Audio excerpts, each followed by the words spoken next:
Pour moi, ce printemps arabe est emblématique de quelque chose. Dans le long terme, le très long terme, je suis optimiste. Pourquoi? Parce qu'on ne va pas contre l'esprit.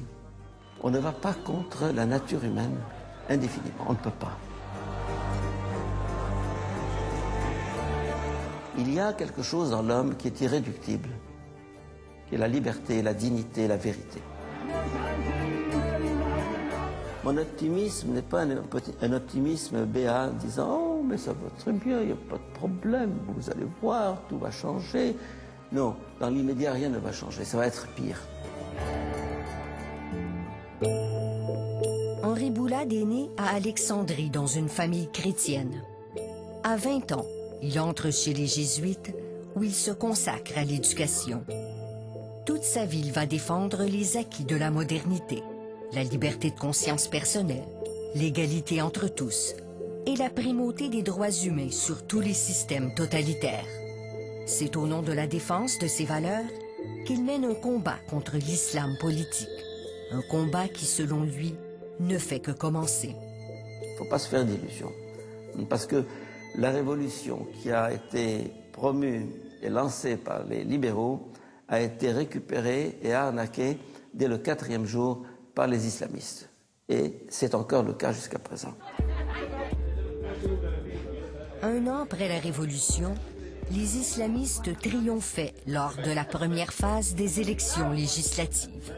Le Parti des Frères musulmans récoltait plus de 36% des suffrages, talonné par les fondamentalistes salafistes qui en obtenaient 25%.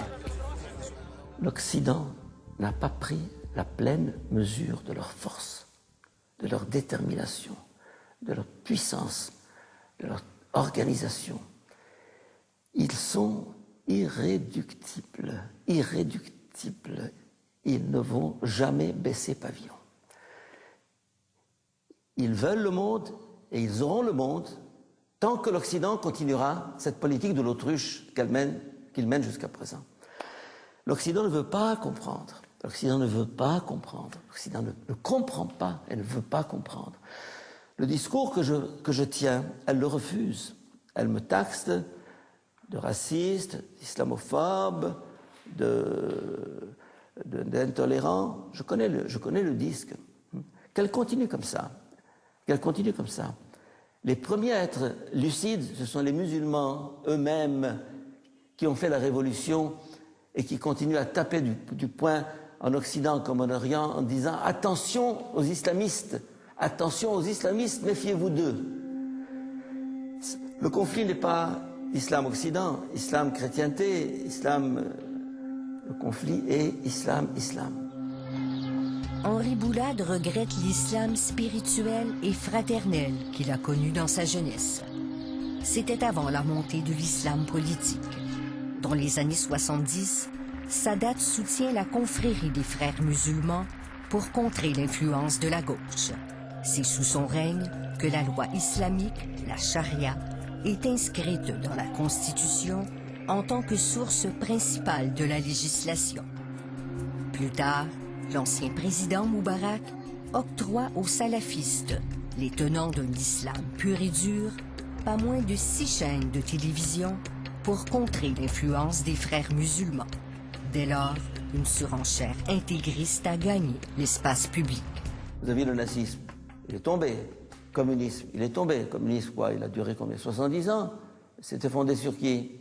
Marx, Staline, Lénine. Bon, ce sont des êtres humains. Mais l'islamisme se réclame de Dieu. Une révélation. Il est beaucoup plus fort, beaucoup plus dangereux, beaucoup plus pernicieux, manié par des analphabètes, des obscurantistes, des types qui... Un exemple, le père spirituel de la nation égyptienne pendant 20 ans, qui avait le micro tous les vendredis à la télévision égyptienne, qui s'appelait Cheikh Sha'rawi. Eh bien, cet homme se faisait une gloire de n'avoir pas lu un livre pendant 40 ans. Pourquoi? Parce que tout est dans le Coran. Pourquoi lire? Si le Coran m'apporte toute la vérité, pourquoi la chercher ailleurs? Et c'est ce qui se passe actuellement.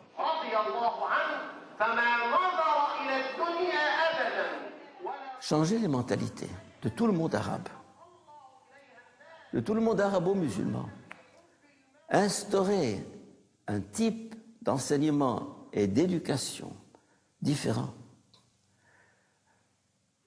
réinterpréter le Coran, les hadiths et les traditions pour les ouvrir à la modernité, c'est une entreprise titanesque à laquelle le monde arabo-musulman n'est pas du tout prêt. Quant aux chrétiens d'Égypte, n'est-ce pas, si nous allons dans cette ligne-là, eh bien, il n'en restera plus rien d'ici quelques années. Depuis la révolution égyptienne, les chrétiens coptes ont été la cible d'un nombre important d'attaques qui ont semé la consternation et le désarroi. Beaucoup de chrétiens me disent « Oh, l'époque Moubarak était encore mieux que ce que nous vivons actuellement. » Mais je leur dis, voyez, la sécurité, c'est la sclérose et à long terme, c'est la mort. La révolution, c'est le mouvement et c'est le risque. Si le père Boulad fustige les islamistes, il ne se gêne pas pour dénoncer le cynisme et le manque d'éthique des régimes occidentaux. Ce qui intéresse l'Occident, c'est leurs intérêts économiques et politico-stratégiques. Un point, c'est tout. C'est triste à dire, mais à force d'analyser les situations ici ou ailleurs, je me suis rendu compte que tout est pourri. Le pouvoir est pourri, partout. Cette matière grise, eh bien, pour faire du business ou pour faire du fric, investissez-la dans un monde meilleur, un nouvel ordre mondial, qu'il est impératif de construire. Mais la devise de ma vie, changer le monde. En toute innocence, en toute naïveté, en toute... je veux changer le monde.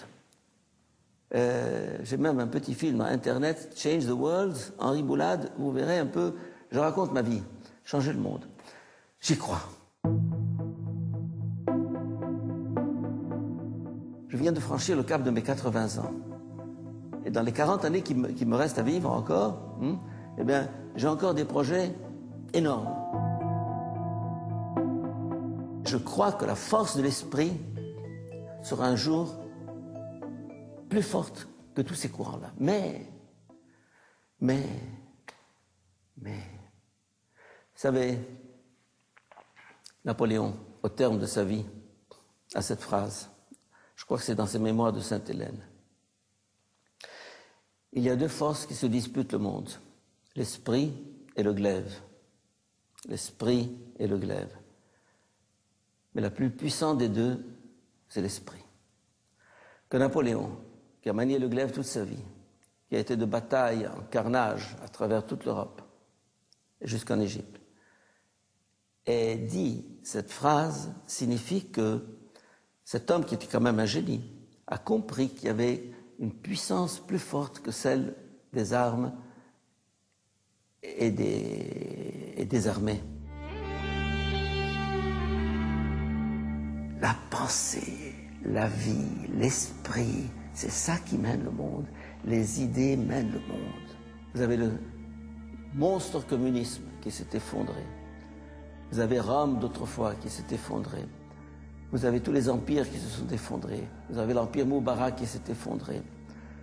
Et vous avez lentement, force de la vérité, la charité, la justice, qui lentement fait son chemin. C'est pour ça que je suis optimiste, mais un optimisme qui est un pessimisme surmonté. Les libéraux dont nous parlions tout à l'heure, qui sont si démunis, si fragiles, c'est eux qui ont l'avenir avec eux, parce qu'ils ont l'esprit avec eux.